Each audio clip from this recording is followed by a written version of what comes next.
Elma Kabuhay. This time check is brought to you by Nor Chicken, Pork and Shrimp Cubes. Kumpleto ang kalami sa Pasko. Basta Nor, kaya ni mulutuon na.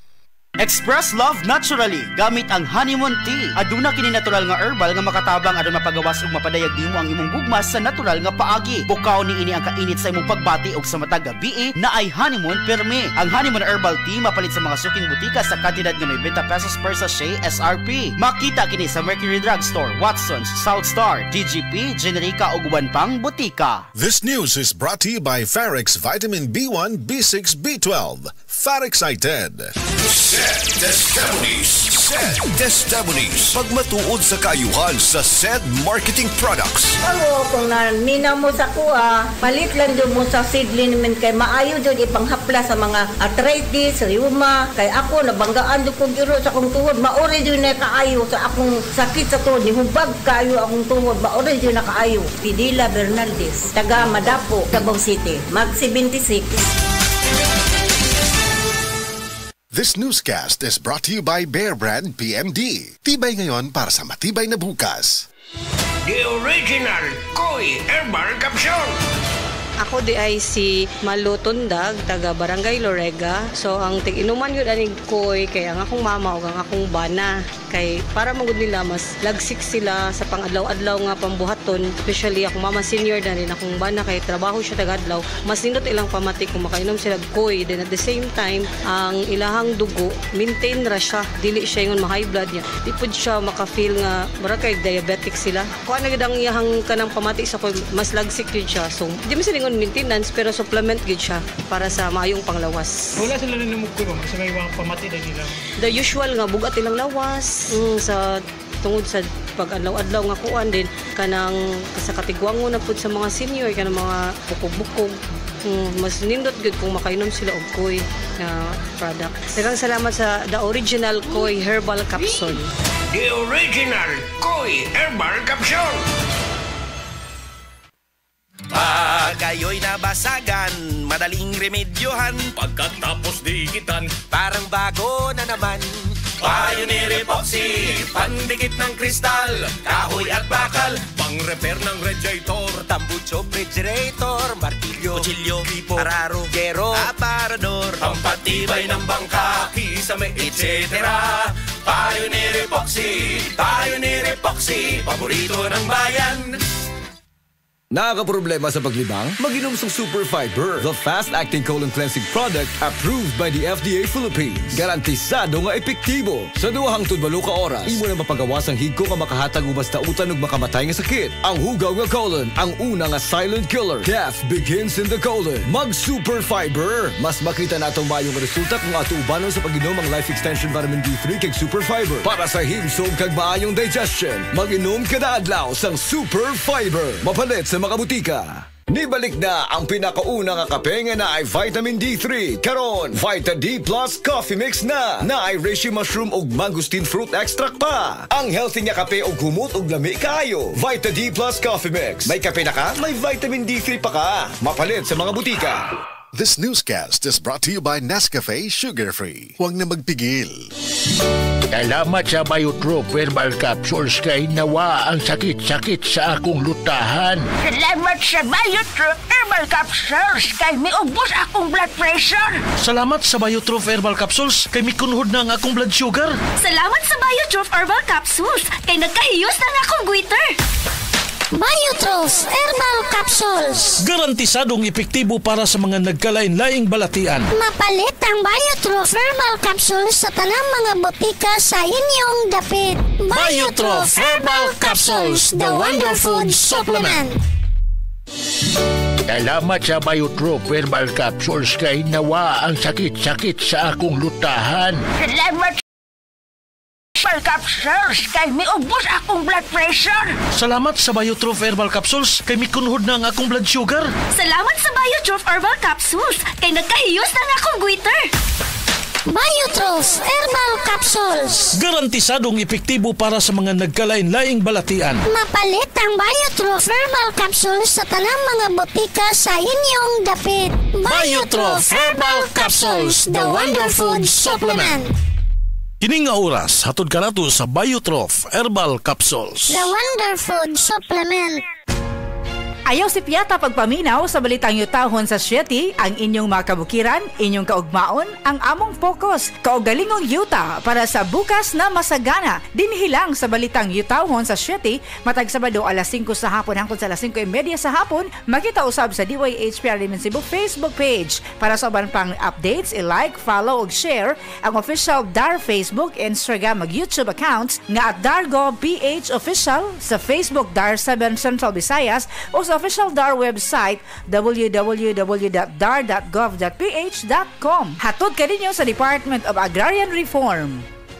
Sa mga workaholic, epektibo ang atong Paragis Bila-Bila Herbal Coffee. Sama na lang ni Roland De La Cruz nga taga Mati, Davao. Roland De La Cruz sa Purok Isla, Barangay Central, Purok President.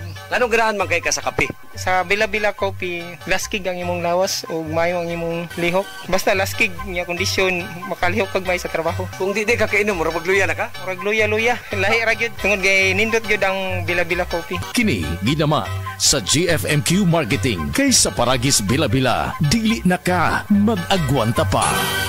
Ako si Radyoman Benji Tanghian. Kining balita hatod kanato sa Paragis Bila-Bila Herbal Capsule na ilhan isip herbal nga kapsula nga makatabang og daghang benepisyo sa kalawasan. Mao kini ang all-in-one nga herbal. Makahatag og kaayuhan sa ato ang mga selula sa lawas, makatarong sa nindot nga flow og limpyuhan ang imuhang dugo nga modagkayday sa ato ang kasing-kasing. Alang sa kumpleto nga kombinasyon, gamita lang ang Paragis Bila-Bila Plus Herbal Capsule. Paragis Bila-Bila Herbal Capsule na uban sa pagpangapi sa Paragis Bila-Bila Herbal Coffee ug ang pagpanghaplas sa Paragis Bila-Bila Liniment Oil. Gama sa GFMQ Marketing. Sa Paragis Bila-Bila, dili na ka mag-agwanta pa. Sa dugang kasayuran, tawag lang sa 0935-641-0261. Ang Paragis Bila-Bila mapalit sa Didings Pharmacy sa Manalili Street, Cebu City, Bestway Pharmacy sa Mandawi City, Healthway Pharmacy, JV Butika sa Cebu, Mandawi, Liloan ug Osmeña Boulevard. Mapalit usab sa JY Pharmacy sa 32 Osmeña Building, Osmeña Boulevard, Cebu City. Ako si Radyoman Benji Tanghian, DYHP, Tatak RMN.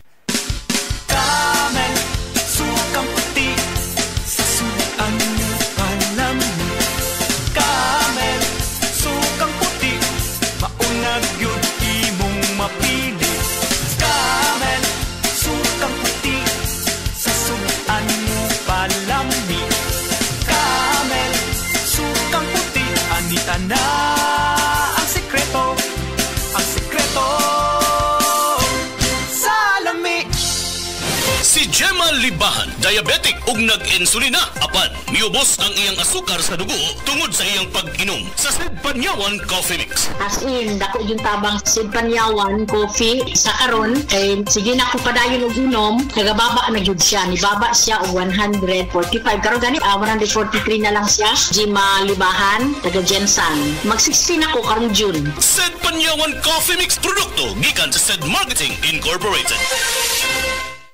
Si Norvin Fuentes nag-anto sa Sisayang Liog. Nakoy sis diri sa Liog. Ako jud siyang gipukusan og inom og Sid Panyawan capsule. Ni gamay jud siya dahil dili wala na siya kirot. Na akong gikaingon kay naa jud siya effect. Epektibo jud ang Sid Panyawan capsule. Norvin Fuentes, 37, sa Kanhulaw, Lapu-Lapu, 50. Basta bukol-bukol, iSid Panyawan Plus mo na. Produkto gikan sa Sid Marketing Incorporated. Pagbasa sa 9 na kabanata ng aklat ni Juan, pinagaling ni Jesus ang isang bulag, talata 1 hanggang 41.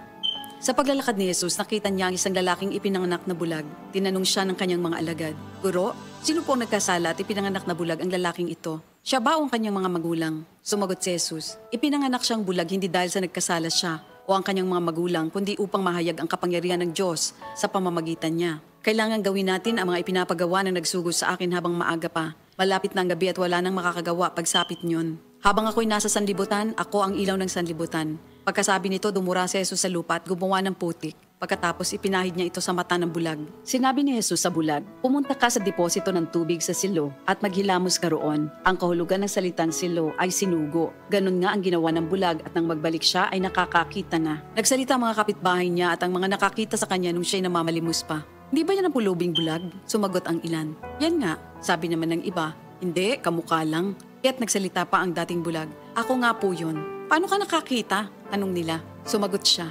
Ang lalaking tinatawag na Jesus ay gumawa ng putik at ipinahid yon sa aking mga mata. Pagkatapos sinabi niya sa akin, pumunta ka sa silo at maghilamos. Pumunta nga ako doon at naghilamos at nakakita na ako. Nasaan siya? Tanong nila sa kanya. Hindi ko alam, sagot niya. Dinala ng mga tao sa mga Pariseo ang dating bulag dahil araw ng pamamahinga ng gumawa si Jesus ng putik at nang pinagaling niya ang bulag. Tinanong din siya ng mga Pariseo kung paano siya nakakita kaya sinabi niya sa kanila, pinahiran niya ako ng putik sa aking mga mata. Ako'y pinaghilamos at ngayon nakakakita na ako. Ang sabi ng ilang Pariseo, hindi maaaring mula sa Diyos ang taong yon sapagkat hindi niya ipinapangili ng araw ng pamamahinga. Ngunit sinabi naman ng iba, paano makakagawa ng ganitong mga himala ang isang makasalanan at hindi sila magkaisa? Kaya tinanong nilang muli ang dating bulag, at ikaw, ano naman ang masasabi mo tungkol sa kanya? Dahil pinagaling niya ang iyong mga mata. Isa siyang propeta, sagot niya. Ayaw maniwala ng mga Hudyo na siya'y talagang dating bulag at ipinatawag nila ang kanyang mga magulang. Anak nga ba ninyo ito? Talaga bang siya ipinanganak na bulag? Bakit nakakakita na siya ngayon? Tanong nila. Sumagot ang kanyang mga magulang. Anak nga namin siya at siya ipinanganak ngang bulag. Ngunit hindi po namin alam kung bakit nakakakita na siya ngayon o kung sino ang nagpagaling sa kanya. Siya na po ang tanungin niyo. May sapat na gulang siya at nakakapagsalita na para sa kanyang sarili. Ganon nga ang sinabi ng kanyang mga magulang dahil takot sila sa mga Hudyo. Alam nilang pinagkakaisa ng mga Hudyo na itiwalag sa sinagoga ang sino mang magpahayag na si Jesus ang Kristo. Ito ang dahilan kung bakit sinabi ng kanyang mga magulang siya'y nasa tamang gulang na siya ang tanungin niyo. Muli nilang ipinatawag ang dating bulag at sinabi sa kanya, sa pangalan ng Diyos, magsabi ka ng totoo. Alam namin ang taong yon ay makasalanan. Sumagot siya, hindi ko po alam kung siya'y masamang tao o hindi. Isang bagay po ang alam ko. Ako'y dating bulag, subalit ngayon ay nakakakita na. Anong ginawa niya sa'yo? Paano niya pinagaling ang inyong mga mata? Tanong nila. Sumagot siya, sinabi ko na po sa inyo at ayaw naman ninyo akong paniwalaan. Bakit gusto ninyong marinig muli? Nais ba ninyong maging alagad din niya? At siya kanilang minura. Ikaw ay alagad niya, ngunit kami mga alagad ni Moises. Nalalaman naming nagsalita ang Diyos kay Moises, ngunit ang taong yon, hindi namin alam kung saan siya nanggaling. Sumagot ang lalaki. Yan nga po ang nakakapagtaka. Hindi nyo alam kung saan siya nanggaling. Gayon pa man, pinagaling niya ang aking mga mata. Alam nating hindi pinapakinggan ng Diyos ang mga makasalanan. Ngunit pinapakinggan niya ang mga tunay na sumasamba sa Kanya at sumusunod sa Kanyang kalooban. Noon pa man ay walang makapagpagaling ng mata ng taong ipinanganak na bulag. Wala pong magagawa ang taong iyon kung siya hindi mula sa Diyos. Sumagot sila. Ipinanganak ang makasalanan at ngayon nais mo pa kaming turuan? At siya'y kanilang itiniwalag. Nabalitaan ni Jesus na ang lalaking pinagaling niya itiniwalag ng mga Pariseo. Kaya nang matagpuan niya ito, ay kanyang tinanong, sumasampalataya ka ba sa anak ng tao? Sumagot ang lalaki, sino po ba siya, Ginoo? Sabihin niyo po sa akin upang ako'y manalig sa kanya. Siya'y nakita mo na. Siya ang kausap mo ngayon, wika ni Jesus. Sumasampalataya po ako, Panginoon, ang sabi ng lalaki. At sinamba niya si Jesus. Sinabi pa ni Jesus, naparito ako sa mundong ito upang humatol at nang sa gayo'y makakita ang mga bulag at mabulag naman ang mga nakakakita. Narinig ito ng ilang Pariseyong naroon at sila'y kanilang tinanong, ibig mo bang sabihin mga bulag kami? Sumagot si Jesus, kung kayo nga'y bulag, wala sana kayong kasalanan. Ngunit dahil sinasabi niyong nakakakita kayo, ang kasalanan ay nananatili sa inyo. Ito ang salita ng Diyos. Life Extension, Vitamin D3. Am I speaking with William Hill? Yes, that's me. I've been taking it religiously for almost 9 years. I was taking Life Extension and I had some exams done, and the doctor recently, before I came here, said I was the healthiest person he ever saw this age. So Life Extension is the only one I trust in. For you, what's the best brand of vitamin D3 in the Philippines today? I have the D3 right here, Life Extension. Life Extension Vitamin D3 for longer life.